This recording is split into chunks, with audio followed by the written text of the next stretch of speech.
ഏഴാമത് Kerala literature festival ജനുവരി 11 മുതൽ 14 വരെ കോഴിക്കോട് നടക്കും. 6 വേദികളിലായി നടക്കുന്ന സാഹിത്യോത്സവം 11-ന് മുഖ്യമന്ത്രി പിണറായി വിജയൻ ഉദ്ഘാടനം ചെയ്യും. 500-ലധികം പ്രമുഖർ പങ്കെടുക്കുന്ന 300-ലേറെ സംവാദങ്ങൾക്കാണ് 7ാം പതിപ്പ് സാക്ഷ്യം വഹിക്കുക. DC കിഴക്കേമുറി ഫൗണ്ടേഷന്റെ ആഭിമുഖ്യത്തിൽ നടത്തുന്ന സാഹിത്യോത്സവം സമകാലിക കലാ, സാഹിത്യ, സാംസ്കാരിക, സാമൂഹിക വിഷയങ്ങളിൽ സജീവമായ ചർച്ചകൾക്കും സംവാദങ്ങൾക്കും വഴിയൊരുക്കും. 500-ലധികം പ്രമുഖർ പങ്കെടുക്കുന്ന 300-ലേറെ സംവാദങ്ങൾക്കാണ് 7ാം പതിപ്പ് സാക്ഷ്യം വഹിക്കുക.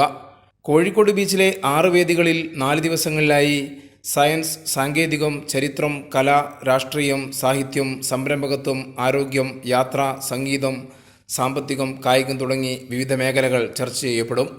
യുനെസ്കോയുടെ സാഹിത്യനഗരം പദവി നേടിയ കോഴിക്കോട് വെച്ച് നടത്തുന്ന 7ാമത് KLFന്റെ ഉദ്ഘാടനം മുഖ്യമന്ത്രി പിണറായി വിജയൻ നിർവഹിക്കും. സംഘാടക സമിതി ചെയർമാൻ A. പ്രദീപ് കുമാർ ചെയ്യുന്നത് വളരെ സ്വതന്ത്രമായിട്ടുള്ള ആശയാവിഷ്കാരത്തിനും അതിന്റെ അവതരണത്തിനുള്ള അനുമതി കൊടുക്കുകയാണ് നമ്മൾ ചെയ്യുന്നത്. ഈ ഫെസ്റ്റിവൽ ചെയ്യുന്നത് അപ്പോൾ നമ്മുടെ സ്വതന്ത്രമായിട്ടുള്ള സംവാദം നടക്കുന്നത് നല്ലതായി വ്യത്യസ്ത വീക്ഷണങ്ങൾ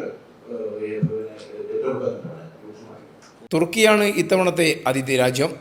തുർക്കി റിപ്പബ്ലിക്കിന്റെ 100ാം വാർഷികാഘോഷങ്ങൾക്കും കേരള ലിറ്ററേച്ചർ ഫെസ്റ്റിവൽ വേദിയാകും.